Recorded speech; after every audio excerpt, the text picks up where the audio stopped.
Asociación Camino Anima Mundi presenta. Y bueno, empezamos esta inmersión profunda en unos textos que estoy convencido de que van a romper bastantes esquemas hoy. Desde luego. Porque, a ver, piénsalo un momento. Es muy habitual que al hablar de la Cuaresma, la mente proyecte casi en automático una imagen, pues, súper gris, ¿verdad? Sí, se asocia enseguida con caras largas, con un periodo de apagamiento vital tremendo. Claro, como una especie de tristeza piadosa o un silencio ahí. Un silencio sepulcral, exacto. Tradicionalmente parece que es una retirada súper fría del bullicio del mundo cotidiano. Eso es. O sea, casi como si el objetivo máximo de este tiempo fuera, no sé, esconderse bajo una piedra hasta que pase el temporal. Como si el único propósito de la espiritualidad fuera cerrar las persianas a la vida real, castigarse un poquito en la sombra y esperar a que el calendario avance. Totalmente.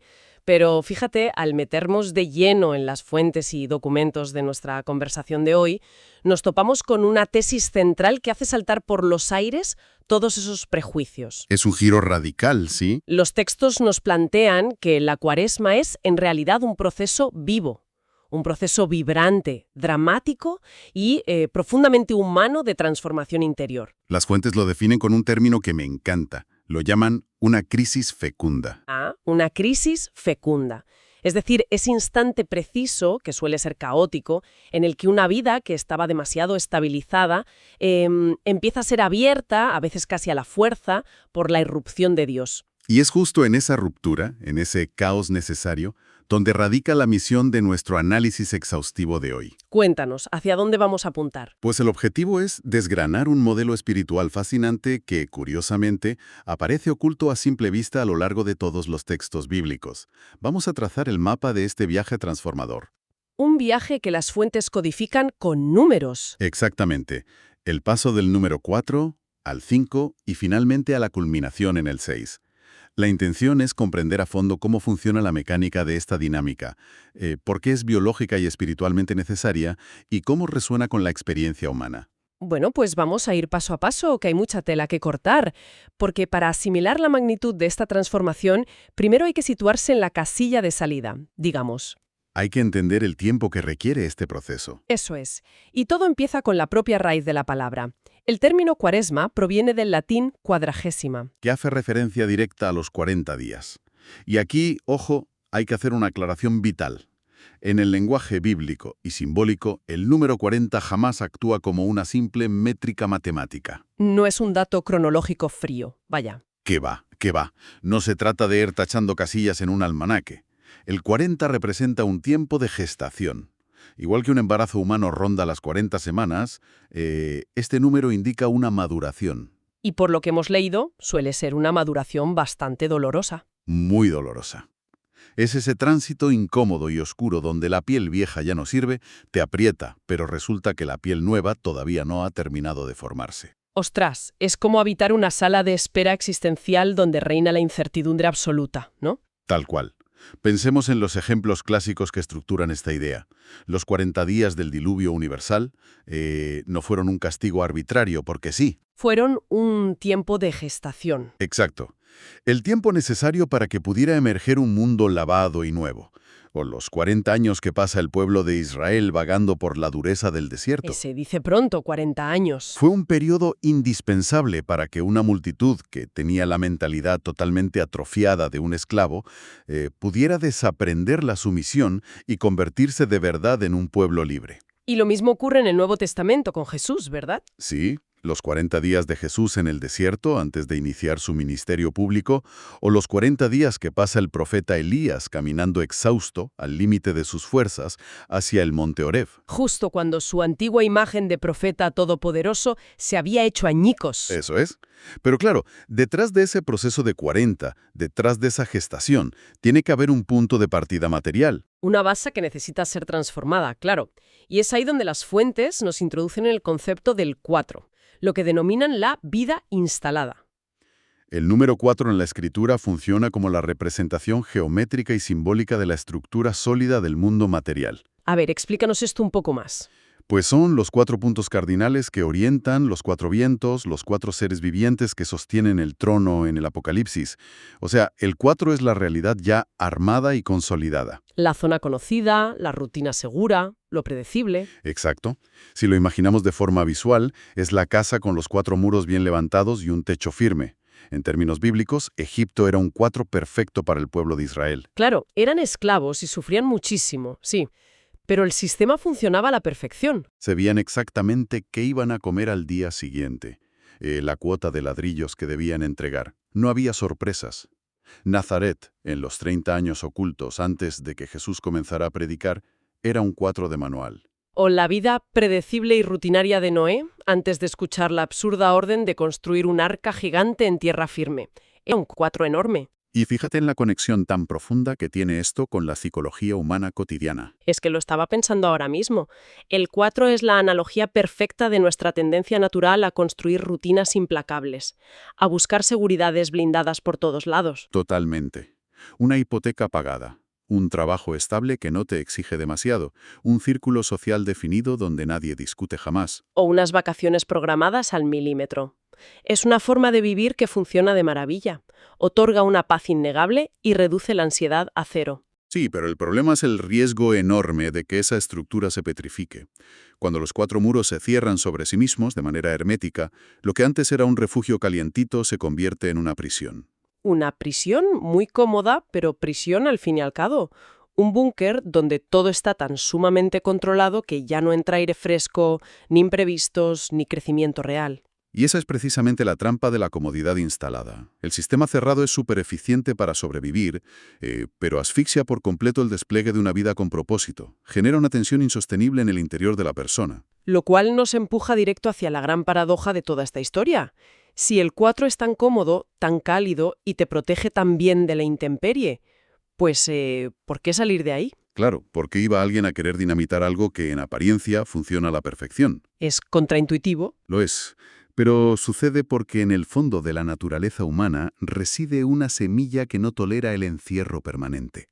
Llega un momento en el que se produce un despertar ineludible de la conciencia. Ajá, aquí los textos analizaban las visiones crípticas de profetas como Ezequiel o Daniel para explicar este despertar, ¿no? Sí, en sus relatos describen un orden establecido e implacable. A menudo lo representan con bestias mecánicas o por los 4 seres vivientes que ejecutan movimientos perfectos. Como un engranaje donde todo cuadra. Exacto. Pero de repente, ¡pum!, en medio de esa maquinaria impecable surge un rostro humano. O aparece una figura que los textos llaman hijo de hombre. Ostras, esa imagen es potentísima. ¿Qué simboliza exactamente la aparición de ese rostro humano interrumpiendo el mecanismo de las bestias? Simboliza el nacimiento de la vocación. Es la constatación de que, dentro del orden rutinario del mundo, despierta una conciencia que se rebela. Se rebela contra la idea de funcionar simplemente en piloto automático. Claro. Esa chispa de humanidad auténtica empieza a darse cuenta de que el 4, la estructura segura de las lentejas garantizadas de Egipto, se le ha quedado pequeña. Hay un hambre de sentido que la rutina no puede saciar, de ninguna manera. Y esa conciencia recién despertada empieza a pedir a gritos un 5. Y es al entrar en la fase del 5 donde el proceso abandona cualquier rastro de comodidad, se vuelve drástico. Siguiendo con la metáfora visual de antes, si el 4 es esa tienda de campaña perfectamente sellada que montas para protegerte, ¿Sí? el 5 consiste básicamente en que venga alguien de fuera y te arranque el techo de cuajo en mitad de la noche. Es una definición muy gráfica del 5, sí. Matemáticamente y vitalmente, el 5 es la apertura forzosa de la estructura cerrada del 4. Es la crisis que desestabiliza. Es la herida absolutamente necesaria para que pueda entrar la luz y el aire en un recinto que ya estaba viciado. Para dotar a esto de profundidad teológica, las fuentes recurren a una de las imágenes más sobrecogedoras de la tradición cristiana. Las 5 llagas de Cristo en la cruz. Exacto. Hay que detenerse a desmenuzar esta imagen porque la distinción que hacen los textos entre las diferentes llagas revela un mapa conceptual fascinante. El simbolismo es de una precisión milimétrica. A ver, explícanos cómo se dividen. Contemplemos las primeras 4 llagas, las 2 perforaciones de las manos y las 2 de los pies. A nivel exegético, estas heridas representan el obrar y el caminar humano en el mundo. Claro. Las manos manipulan la materia, construyen, trabajan. Los pies recorren el espacio, avanzan o retroceden. Y toda esta actividad sigue formando parte del sistema cerrado del 4. Es la interacción básica y periférica con el entorno material. Pero luego, acontece la quinta llaga. La herida provocada por la lanza en el costado. Esa quinta llaga cambia por completo el paradigma. Ya no es una herida periférica en las extremidades. Es la apertura violenta del centro mismo, del núcleo vital. ¡Wow! Representa la ruptura definitiva del cuerpo entendido como un sistema cerrado y autosuficiente. Del interior de esa herida, relatan los textos, brotan sangre y agua. La lectura espiritual de este evento es abrumadora. ¿En qué sentido? Para convertirse en algo que se derrama y se entrega. El ser humano se abre al misterio y a los demás. Vale, pero frena un momento. Al llegar a este punto es imprescindible plantear una objeción fundamental que seguro que mucha gente se está haciendo. Adelante, dime. Al escuchar toda esta terminología sobre arrancar el techo de la tienda, la crisis necesaria, la lanza en el costado, la herida profunda, es muy fácil concluir que la Cuaresma promueve simplemente la búsqueda del sufrimiento por el sufrimiento mismo. Ya, entiendo por dónde vas. ¿No roza esto una especie de masoquismo donde el dolor se glorifica y la herida adquiere valor simplemente por el hecho de sangrar? Esa confusión es el gran peligro de interpretar mal estos textos. Y la respuesta es un rotundo no. El objetivo de este proceso jamás es un vaciamiento frío para quedarse sumido en la miseria o regodearse en el dolor. Menos mal, porque sonaba un poco sombrío. No, para nada. El propósito del 5 es despojarse de la mentira para volverse más verdadero. Si acudimos directamente a las narraciones bíblicas, comprobamos que esta crisis desborda de vida por los 4 costados. O sea, la Cuaresma original no es una estación de caras lánguidas y pasividad total. ¿Qué va? Observemos a la multitud de Israel atravesando el desierto. Aquello estaba a años luz de ser un retiro monástico en silencio. Fue una explosión de humanidad cruda. Ya te digo, hubo quejas a gritos, nostalgia enfermiza por las cebollas de Egipto, hambre real y desesperada. Danzas frenéticas alrededor de un becerro de oro, maná cayendo de madrugada, motines contra los líderes y destellos de esperanza sublime. Fue una experiencia vital de una intensidad abrumadora. Y la figura de Noé ilustra esto a la perfección, ¿verdad? La iconografía clásica suele retratarlo muy sereno, mirando al horizonte con una paloma blanca en la mano. Sí, la típica imagen de postal. Pero la realidad del arca debió ser un caos monumental. Noé no era un místico meditando en posición de loto mientras el mundo se ahogaba a su alrededor. Era un hombre mayor lidiando con un encierro claustrofóbico tremendo, soportando la tensión psicológica de su familia durante meses y asumiendo el cuidado frenético, ruidoso y maloliente de cientos de animales para evitar que la vida desapareciera del planeta. O sea, estar en el 5 era pura supervivencia, puro instinto vital. La misma crudeza la encontramos en el desierto con Jesús. La escena no lo describe levitando a medio metro del suelo en un estado de apatía zen. Las fuentes narran un combate visceral. Siente una hambre física devastadora tras semanas sin comer. Experimenta tentaciones psicológicas agudísimas sobre el poder y el prestigio. Y atraviesa un discernimiento extenuante sobre qué tipo de Mesías debe ser. Atravesar el 5, abrazar esta crisis, no equivale a dejar de vivir o apagar las emociones. Al contrario. Es empezar a vivir con tal grado de profundidad, crudeza y verdad que la superficialidad acolchada del 4 se te vuelve insoportable. Exactamente. Queda claro entonces que el 5 es vital, vibrante, indispensable para crecer, pero indudablemente doloroso. Y esto nos plantea un problema logístico monumental. A ver, explícate. Pues que absolutamente nadie en su sano juicio se levanta una mañana de martes, mira por la ventana y decide, en plan, ¿qué día tan espléndido? Voy a dinamitar mi vida cómoda y estable para sumergirme en una crisis fecunda. Claro. Por puro instinto de conservación huimos de la herida. Siempre. Las fuentes ofrecen una clave magistral para resolver este dilema, rescatando un versículo del Evangelio de Juan, aquel que dice: «Otro te ceñirá y te llevará a donde no quieres». Ese versículo encierra la mecánica fundamental de la transformación espiritual. Revela que el tránsito del 4 al 5 prácticamente nunca ocurre por voluntad propia o por iniciativa interna. La vida acomodada es ciega a su propio estancamiento, claro. No se autodesestabiliza sola. Hace falta que una alteridad irrumpa desde fuera. Y aquí es donde entran en juego los agentes externos. Es decir, hace falta un buen empujón para salir del nido. Un empujón que muy a menudo tiene forma de colisión directa. El misterio de Dios, o lo que los textos denominan la dinámica del logos. Que podemos entender como la razón divina o el sentido profundo que empuja la creación, ¿no? Eso es. El logos utiliza mediaciones concretas para resquebrajar las defensas de la vida instalada.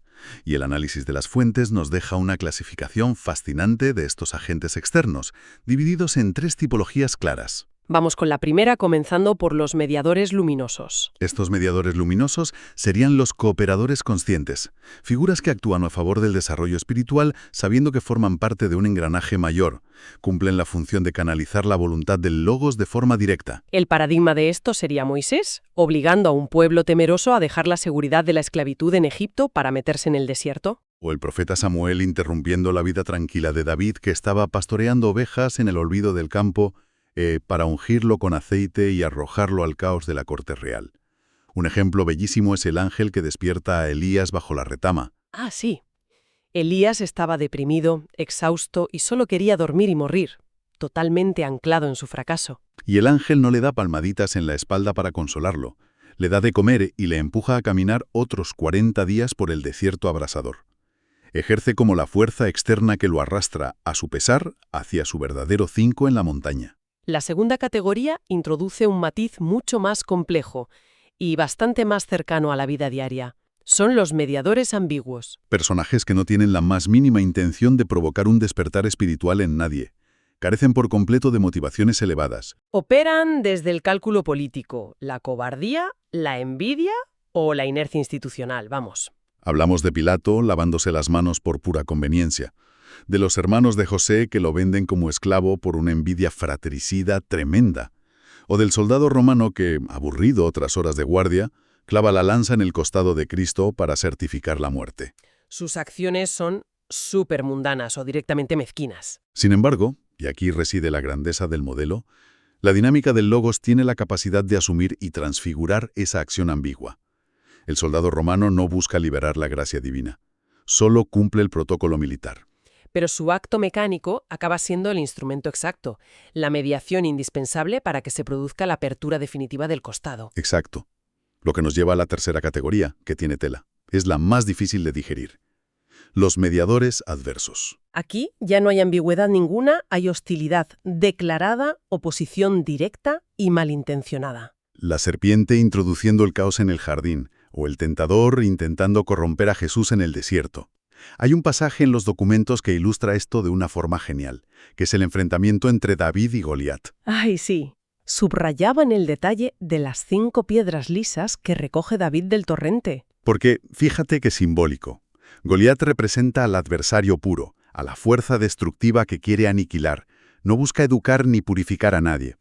Pero es precisamente esa resistencia colosal, esa amenaza de muerte, la que actúa como mediadora involuntaria mediadora. Ostras, es que la presión aterradora de tener a Goliat enfrente es lo que obliga a David a salir de su anonimato, a dejar atrás el 4 de rebaño y a empuñar su identidad real con esas 5 piedras. Es un giro de perspectiva monumental.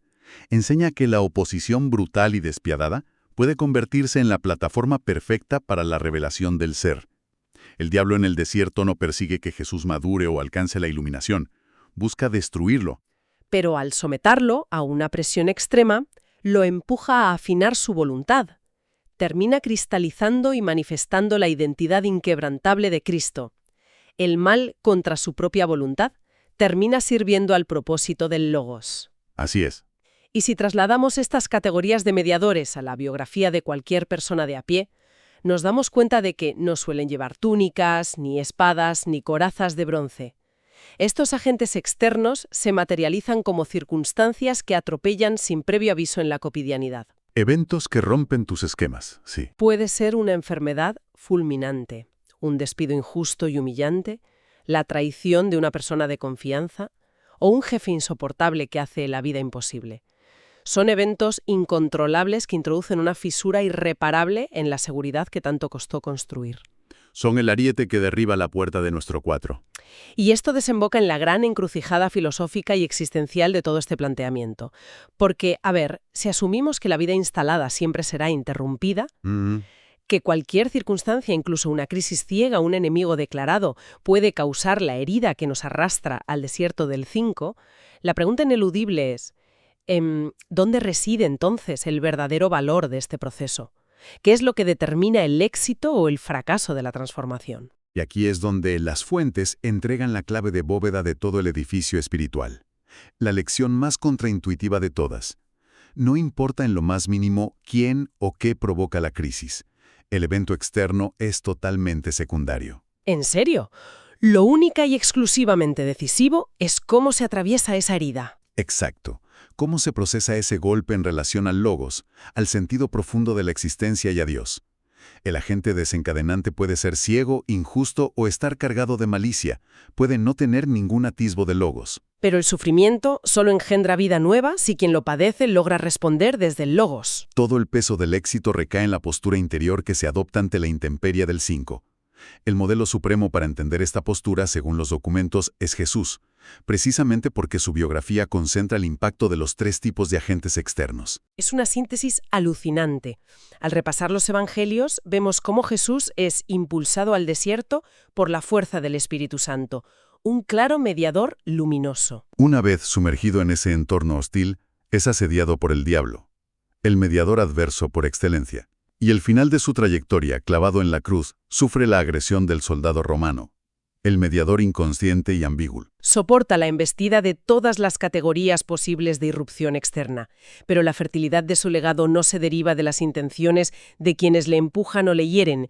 El fruto nace exclusivamente de las elecciones que toma en el epicentro de la herida. Radica en que, estando famélico en el desierto, renuncia a usar su poder para convertir las piedras en pan, rechazando el atajo del beneficio propio. Rechaza dominar el mundo desde la imposición y finalmente, al ser traspasado por la lanza, no responde con odio, sino que permite que de su costado mane perdón y vida. Las fuentes advierten con mucha dureza sobre esto. Cuando la crisis irrumpe y se arranca el techo de la tienda, si la reacción nace del miedo, del resentimiento o del victimismo, la persona se encoge.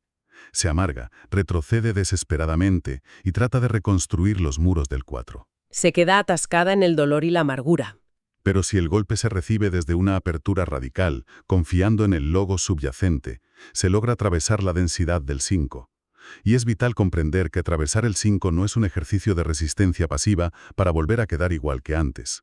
Atravesar el 5 con fidelidad es el puente de acceso al destino definitivo de toda esta arquitectura espiritual, que es la llegada al 6. El 6. La cima del proceso. Y aquí es necesario detenerse y expandir verdaderamente qué significa alcanzar este estado, porque justifica todo el dolor anterior.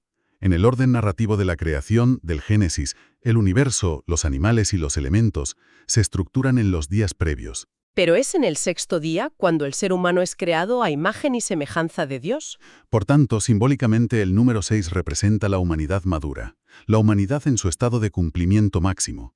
El 6 es la persona que ha sido fracturada por la realidad, que ha caminado por el desierto del 5 y que, en lugar de ser destruida por la experiencia, ha integrado la herida. ¿Ya no vive escondido en el refugio del 4? Exacto. El 6 es el ser humano capaz de mantenerse en pie, enraizado en el barro de la tierra pero con el rostro vuelto hacia el cielo, abrazando la vulnerabilidad de la existencia sin miedo. Es la revelación luminosa de que la herida nunca fue un castigo, sino un portal.